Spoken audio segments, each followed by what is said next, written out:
हमनी के संस्कृति, हमनी के संस्कार सदा रहे हमनी के साथ। भारत के महान ग्रंथ और काव्य सब के संपूर्ण संकलन सब्सक्राइब करें तिलक।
अब भैयो आपके पास एगो हीरा बाकी है, सबसे अनमोल हीरा।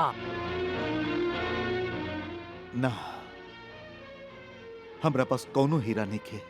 हाँ सम्राट, हाँ पांचाली द्रौपदी। मामा जी,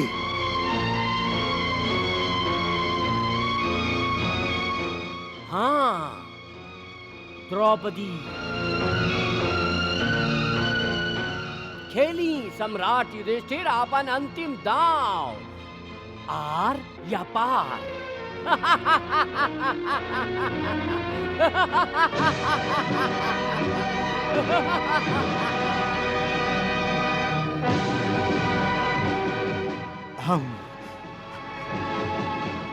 हम द्रौपदी के भी दांव पर लगावत हैं।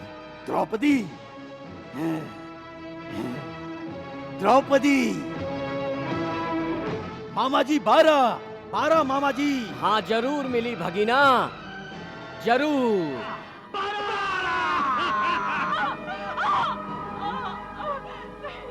केश पकड़ के पांचाली के दुशासन ले चला ऐसे, वृक्ष की बेल घसीट के कोई पागल हाथी ले जाए जैसे।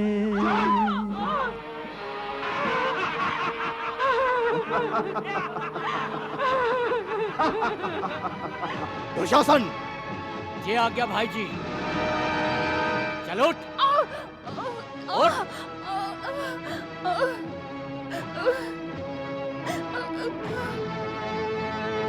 आवा द्रौपदी, आवा, आके हमार गोदी में बैठ जा। दुर्योधन, तू एगो स्त्री कही ना, हमार पत्नी के भी अपमान कैले बाड़े। हाँ, मैं भरल सभा में प्रतिज्ञा करत हई कि जौन जांग पर तू हमार पत्नी के बैठे के आदेश दिले बाड़े, ईश्वर के सौगंध, हम वो जांग के अपन गदा से तोड़ के रख दे। हाँ? और दुशासन, हाँ? तू भी हमार दूसर प्रतिज्ञा सुन ले कि जौन हाथ से द्रौपदी के बाल के छुअले बाड़े, वो हाथ के हम तुहार शरीर से अलग कर दे और तुहार खून से हम द्रौपदी के बाल धोब। केकर मान सम्मान के बात पर तू इतना क्रोध कर रहल बाड़ा और कौन मुंह से तू एकरा अपन पत्नी कह रहल बाड़ा?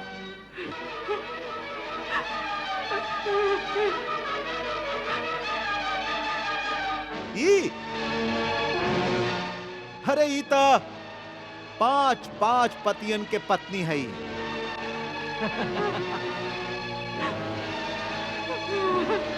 पांच के जगह यदि 6 गो हो जाए तो कौन सा आसमान टूट पड़ी?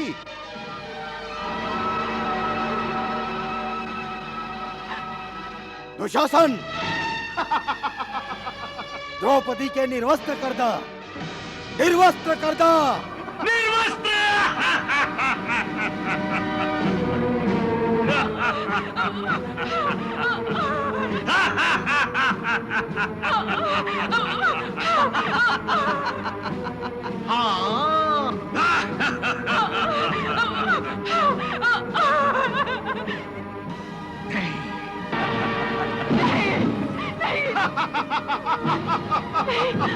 द्रौपदी के लुटने की लीला देख रहे निर्मम हो सारे, जिन पर था अभिमान वो बैठे दास बने निज से बस हारे। आस लुटी विश्वास लुटार, टूटे सब आधार सहारे। चारों ओर से हार गई तब अंत में आई प्रभु के द्वारे। मेरी लाज लूटी तो होगी हंसी, मेरी लाज लूटी तो होगी हंसी, जगत में तिहारी पद राखियो, अब मेरी पद राखियो। कृष्ण चक्रधारी अब प्राण दो या प्राण लो, अब प्राण दो या प्राण लो। मैं थक गई मुरारी, पद राखियो हे नाथ चक्रधारी। कृष्णा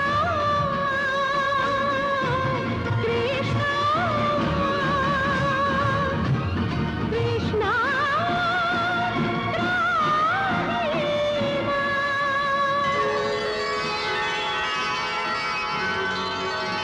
कृष्ण कृष्ण कृष्ण कृष्ण कृष्ण चक्रधारी। कृष्ण कृष्ण कृष्ण कृष्ण दुख शोक हारी। कृष्ण कृष्ण कृष्ण कृष्ण कृष्ण चक्रधारी। कृष्ण कृष्ण कृष्ण कृष्ण दुख शोक हारी। कृष्ण कृष्ण कृष्ण कृष्ण कृष्ण चक्रधारी। कृष्ण कृष्ण कृष्ण कृष्ण दुख शोक हारी।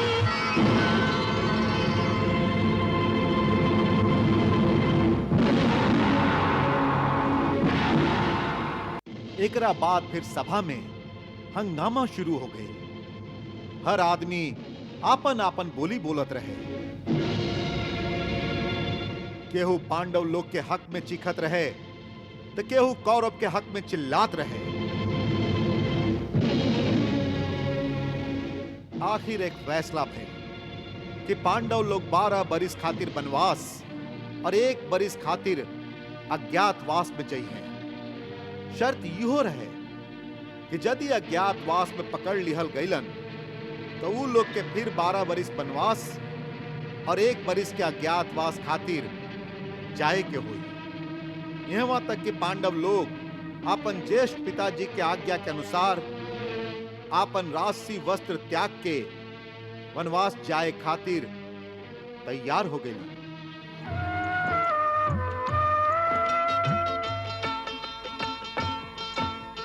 अनुमति मांगे मात से शीश नवा कर जोड़। अनुमति मांगे मात से शीश नवा कर जोड़।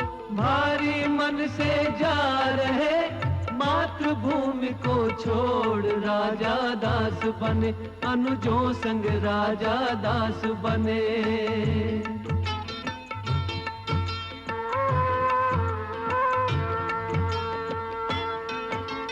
जो स्वामी की राह वो पत्नी की भी राह। जो स्वामी की राह वो पत्नी की भी राह। सीता के सम द्रौपदी करे धर्म निर्वाह। राजा दास बने अनुजों संग राजा दास बने।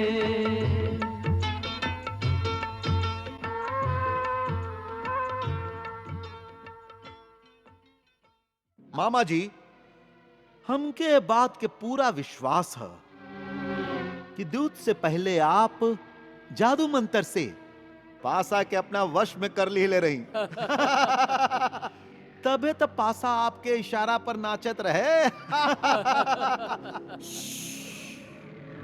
थोड़ी का धीरे बोला अंगराज कर्ण, धीरे।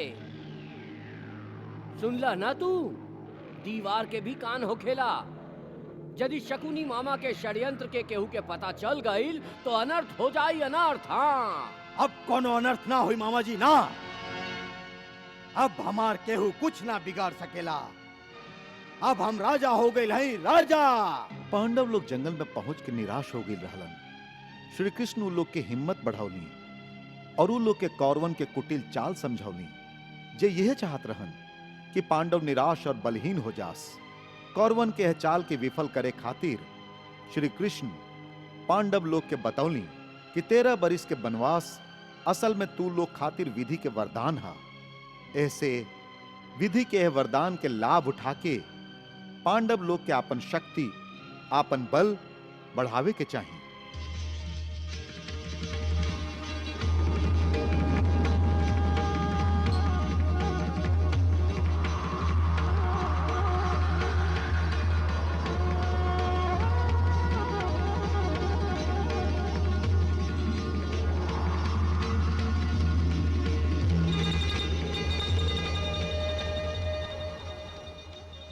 आज पांचों पांडव के अज्ञातवास के पहला दिन है।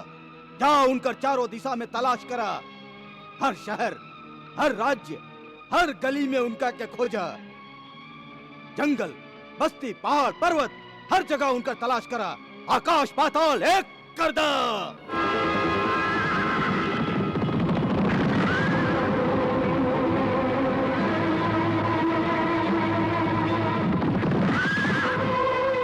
पांडव नैखन मिलत। मामा जी, अब का होई, का होई। एहर दुर्योधन और उनकर गुप्तचर जौन पांडव के तलाश में धरती के चप्पा चप्पा छानत रहन।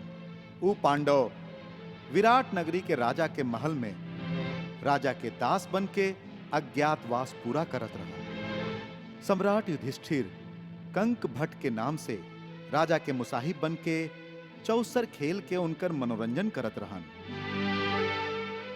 त गदाधारी भीमसेन राजमहल के रसोई में बल्लभ नाम के रसोइया बन के भोजन तैयार करत रहन। उर्वशी के श्राप के अनुसार अर्जुन एक बरिस खातिर नपुंसक हो गए रहन और बृहन्नला नाम के नर्तक बन के राजकुमारी उत्तरा के नृत्य के शिक्षा देत रहन। नकुल तंती पाल बन के घोड़साल में घोड़न के चंपी करत रहन और सहदेव तंती के नाम से गौशाला में काम करत रहन और सम्राज्ञी द्रौपदी सैरंध्री बन के महारानी के केस के श्रृंगार करत रही। कहा बात बा प्रभु, आज आप बहुत प्रसन्न दिखाई देत हईं। देवी, आज पांडवन के 13 बरिस के प्रतीक्षा के अंत हो रहल बा ना। देवी, अज्ञातवास के बाद आज पांडव जब विराट के दरबार में प्रकट हुई हैं, तब राजा विराट के का दशा हुई, ए विचार से हमके आनंद हो रहल बा। आप चक्रवर्ती सम्राट युधिष्ठिर अपना चारों अनुज के साथे हमरे राजमहल में दास बन के रहली। हम आपके सेवा करे के बदले आपसे सेवा करवावत रहली। ई सब हमरा से अनजाने में भइल। ए भूल खातिर कृपा करके आप हमके क्षमा कर दी।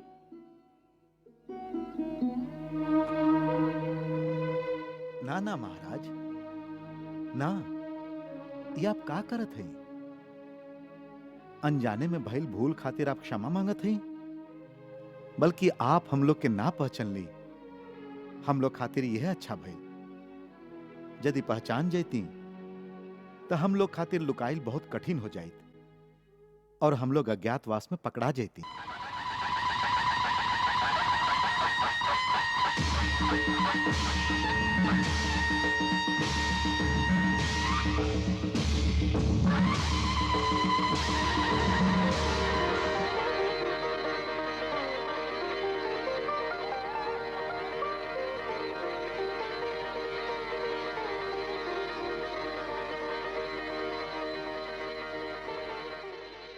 धन्य भाग हमार जे द्वारकाधीश हमार राजमहल में पधर ली। सुखी होकर। प्रणाम वासुदेव। प्रणाम। आई आई सम्राट युधिष्ठिर।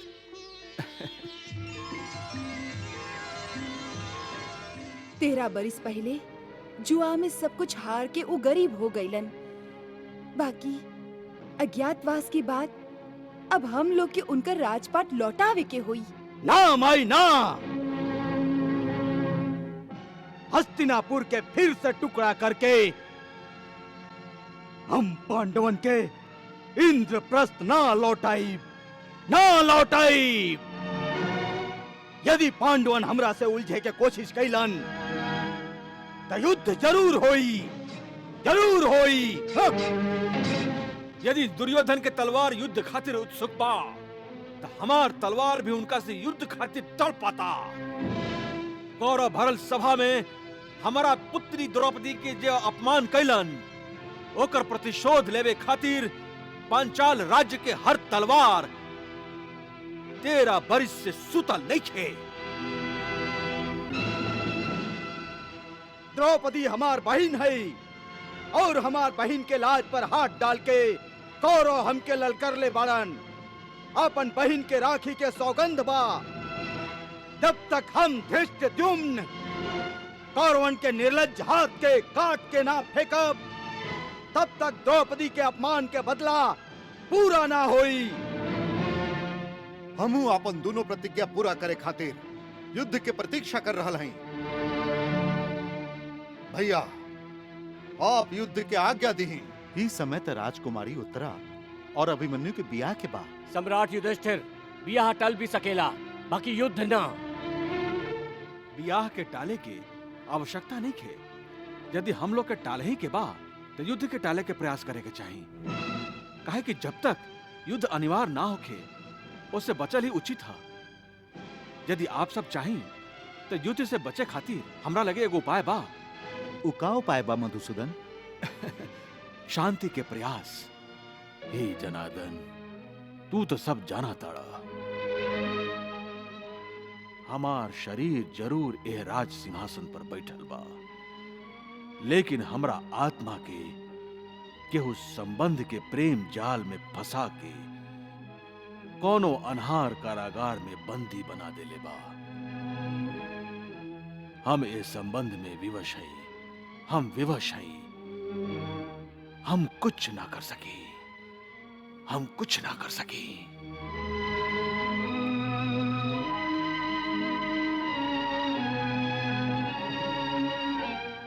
महाराज धृतराष्ट्र, आप अपन विवशता के दुखड़ा रोके अपना कर्तव्य से मुंह ना मोड़ सके, ओकरा से भाग ना सके। आप राजा हैं राजा, और राजा केहू के अधीन ना होके और ना केहू के बंदी होला, बल्कि ऊ ओकरा के बंदी बनावेला जे दूसरा के अधिकार के हड़पे के चेष्टा करेला। बियाह के टाले के आवश्यकता नहीं है। यदि हम लोग के टाले ही के बा तो युद्ध के टाले के प्रयास करे के चाहिए, काहे कि जब तक युद्ध अनिवार्य ना होके उससे बचल ही उचित है। यदि आप सब चाहें तो युद्ध से बचे खातिर हमरा लगे एगो उपाय बा। उका उपाय बा मधुसूदन? शांति के प्रयास। हे जनार्दन, तू तो सब जाना ताड़ा।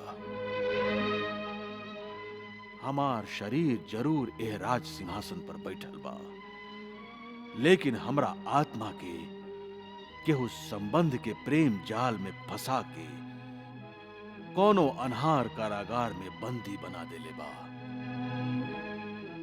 हम ए संबंध में विवश हई, हम विवश हई। हम कुछ ना कर सके, हम कुछ ना कर सके।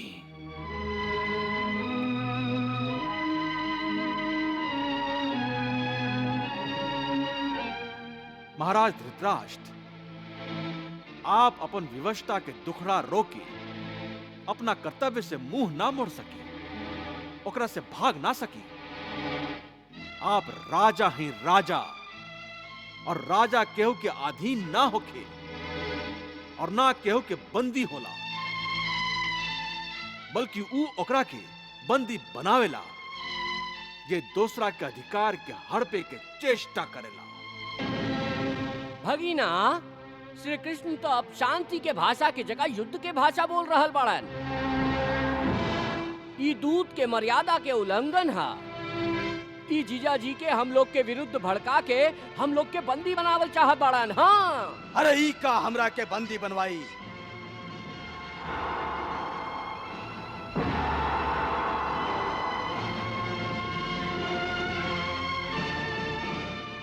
हम ही एकरा के बंदी बना ले। कर्ण, बंदी बना ला ए पक्षपाती दूत के। हाँ। या सावधान! केहू भी द्वारकाधीश के तरफ एक कदम बढ़ावे के साहस कैलस तो हेजे यही दरबार में माथा के ढेर लगा दे। सत्य की बैठ जा।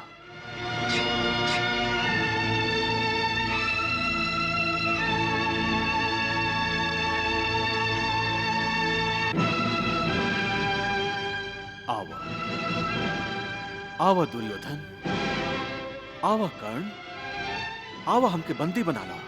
आवा।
पांडव, और श्री कृष्ण के तरफ से शांति के अंतिम प्रयास भी विफल होने के बाद कौरव लोग हस्तिनापुर में तब पांडव लोग विराट नगरी में युद्ध के तैयारी शुरू कर देला।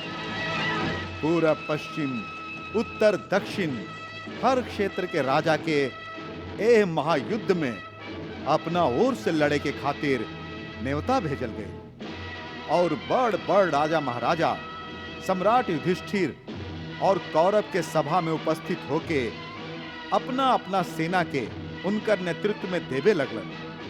और ऐसे ही कौरव के सेवा में भी बड़ बड़ राजा महाराजा सम्राट युधिष्ठिर के आपन आपन सेना उनकर नेतृत्व में देवे लगलन।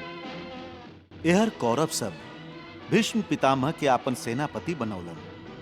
भीष्म पितामह जिनकर शक्ति ऊ प्रतिज्ञा रहे जे वहां हस्तिनापुर के सुरक्षा खातिर लेले रहे। दूसरा ओरी पांडव लोग श्री कृष्ण के आज्ञा के अनुसार द्रौपदी के भाई धृष्टद्युम्न के पांडवन के सेनापति नियुक्त कैलन। जब युद्ध अनिवार्य हो गए तो दोनों ओरी से सेनापति लोग आपन आपन सेना के कुरुक्षेत्र के युद्ध भूमि की ओरी बढ़े के आदेश दिलन।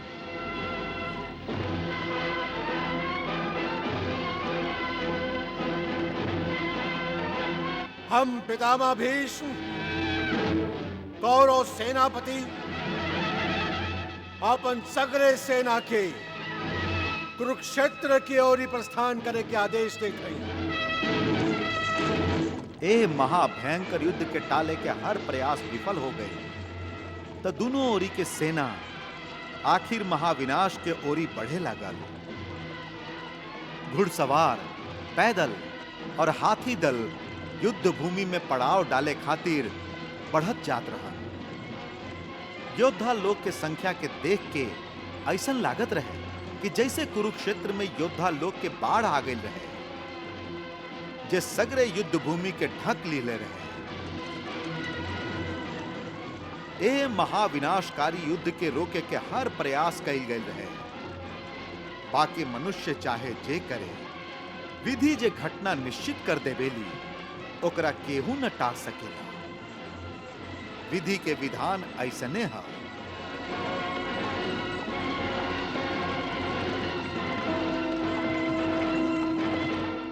हमके का पता रहे कि अपन प्रतिज्ञा के धर्म निभावत निभावत अधर्म के साथ देके हमके धर्म के विरुद्ध लड़े के हुई। जौन कुल में आप और महात्मा विदुर जैसन तपस्वियन के अपमान होके लागेला, द्रोणाचार्य और कृपाचार्य जैसन गुरु के अवहेलना होखेला, द्रौपदी जैसन पतिव्रता नारी के लाज के संगे खिलवाड़ कईल जाला, ओह कुल के नाश ता आवश्यक हो जाला पितामह, आवश्यक हो जाला। ताज जी, अच्छा है कि हम अंधा हैं, अपना आंख से एह महाविनाश के देख भी ना सकीले और देखे के मनोबल भी नहीं के हमरा में। तो फिर तो ए महायुद्ध ए महाविनाश के रोकला का है ना? हे तात, आप तो परम ज्ञानी हैं और हम एगो साधारण सा मनुष्य। हम नहीं चाहत कि हमरा हाथ से कोनो अधर्म गढ़े। बाकी हमार बेटन अब हमरा अधीन ना रहलन। हम प्रारब्ध के कैसे बदल सकीले? हम ई युद्ध ना रोक सके। हमके क्षमा करे, हमके क्षमा करे। हम तो के शायद क्षमा भी कर दें धृतराष्ट्र, बाकी कुरुक्षेत्र में जे घटे वाला हा ओकरा खातिर इतिहास तो के युगन युगन तक क्षमा ना करी धृतराष्ट्र।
धर्म क्षेत्रे कुरुक्षेत्रे संवेता युयुत्सवा मामका पांडवाश्चैव किम कुर्वत संजय। हे संजय, कुरुक्षेत्र जे धर्म क्षेत्र भी है, वहां युद्ध करे की इच्छा से इकट्ठा भइल हमार बेटन और पांडु के बेटन का कैलन, ई तो हमके बतावा।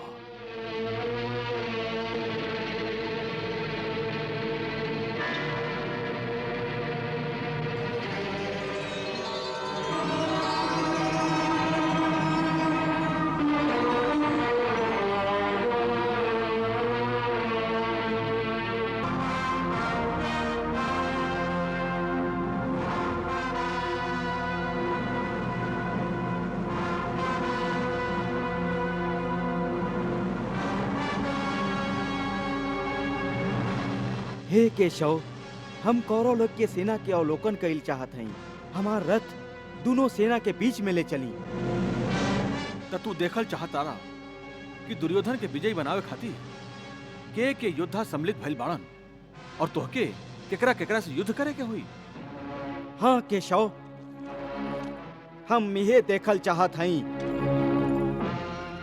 चली, हमार रथ दोनों सेना के बीच में ले चली।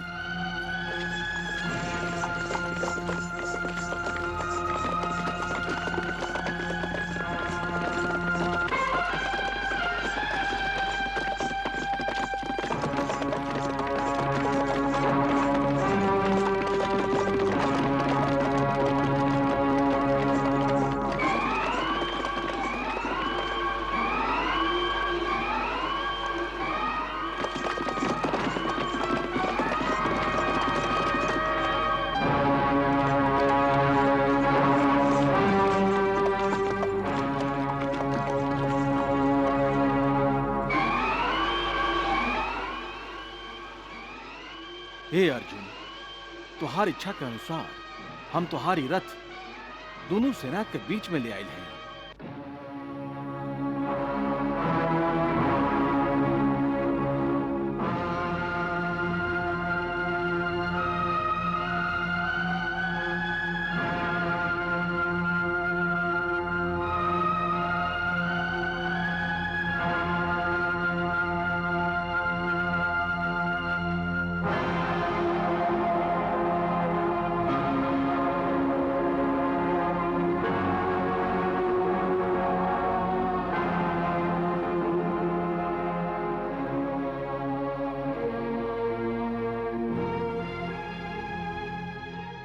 प्रेम, स्नेह और मोह माया के जाल में फसल अर्जुन खातिर ई ऊ कमजोर क्षण रहे जब उस स्वयं कमजोर पड़े लागल रहन और शत्रु लोगन के सेना में अपने सगे संबंधियन के देख के उनकर हाथ पैर फूले लागल रहे, उनकर आत्मविश्वास डगमगाए लागल रहे। वीर रस के जगह उनका पर भावना के बादल छाए लागल। इस समय सोचे के नहीं के युद्ध करे के हा। तुहार गांडीव के टंकार सुने खातिर ना खाली युद्ध भूमि बल्कि आकाश में देवता भी प्रतीक्षा करता। वो देखल चाहता कि तू कैसन वीरता से युद्ध करबा। अर्जुन ई सुन के सिर से लेके पैर तक कांप गईलन और उनकर कल्पना उनका के ऊ भयानक दृश्य दिखा देहलस कि ऊ अपन शत्रु लोग के वध कैसे करी है।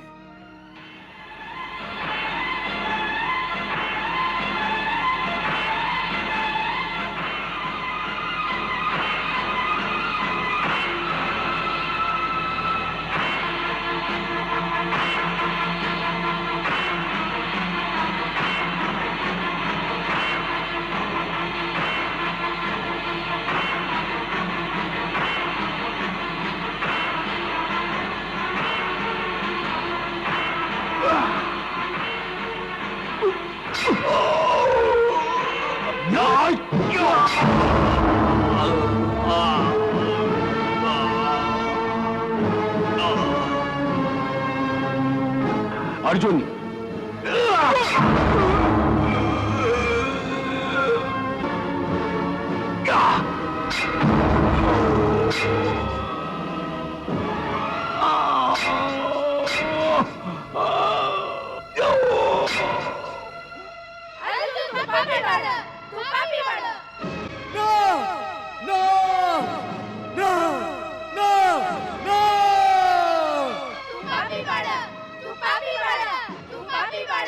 ना कृष्ण ना, हम केहू के खून से अपन हाथ ना रंग सकीले। हमारा आत्मा तो युद्ध के कल्पना से ही कांप उठेला। कृष्ण, हम अपन ही सगा संबंधियन के खून कैसे बहा सकीले, कैसे बहा सकीले? जवन पितामह के सीना में हमरा खातिर प्रेम और स्नेह के गंगा और जमुना हमेशा फूटत रहल ह, ऊ पितामह के सीना में हम तलवार भोंक के खून के नदी कैसे बहा सकत हई? हम कोनो राक्षस नहीं कि जे हम अपन लोग के ही खून से स्नान करी। ई हमरा से कबो ना हो सकेला, कबो ना। पार्थ, तू इनका आपन समझेला, ऐसे तू इनका मौत के घाट ना उतारल चाहताड़ा। बाकी यदि तू इनका के मौत के घाट ना उतरबा तो ई जरूर है तू सब लोगन के मौत के घाट उतार दी। हे मधुसूदन, यदि ऊ हमके मारल चाहेलन तो मार देस, हमके एकर कोनो चिंता नहीं खे। बाकी हम अपन लोग के ही मार के पाप कैसे कर सकत हई? हे केशव, तू तो जाने ला कि कुल धर्म के नाश होके से सनातन कुल धर्म के नाश हो जाला, और धर्म के नाश हो जाए से पूरा कुल में पाप वही तरह फैल जाला जैसे कोनो प्राण घातक रोग मनुष्य के शरीर में फैल जाला। और ओह फैलल पाप के कारण ओह कुल के स्त्री सब दूषित हो जाएली, और स्त्री लोग के दूषित हो जाए से वर्ण शंकर संतान उत्पन्न होखेला, और वर्ण शंकर के पाप के कारण सगरे कुल के कुल नरक के अधिकारी बन जाला। ऐसे हम युद्ध ना करब, हम युद्ध ना करब।